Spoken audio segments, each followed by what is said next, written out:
বিসমিল্লাহির রহমানির রহিম। চলমান তীব্র তাপদাহের কারণে শিশু শিক্ষার্থীদের স্বাস্থ্য ঝুঁকি এড়াতে প্রাথমিক শিক্ষা অধিদপ্তরাধীন সকল সরকারি প্রাথমিক বিদ্যালয় এবং উপ-আনুষ্ঠানিক শিক্ষা ব্যুরোর লার্নিং সেন্টারগুলো 30/4/2024 হতে 2/5/2024 পর্যন্ত বন্ধ থাকবে।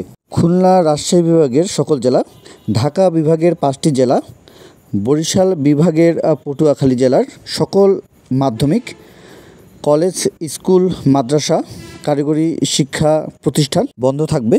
তো আমরা বাসায় থাকার চেষ্টা করব এই সময়গুলোতে, এবং আমরা আমাদের ছোটো সময়দের প্রস্তুতিগুলো নেওয়ার চেষ্টা করব এখন থেকে বাসায়। তো আমরা এই স্বাস্থ্য ঝুঁকি এড়াতে আমাদের শিশু শিক্ষার্থীদের যেভাবে আমরা বাসা থেকে পড়ানোর কথা বা যেভাবে আমরা প্রস্তুতি নেওয়ার কথা, সেই বিষয়গুলো দেখার চেষ্টা করব, এবং এগুলো বিষয় পেতে আমাদের সঙ্গে থাকুন।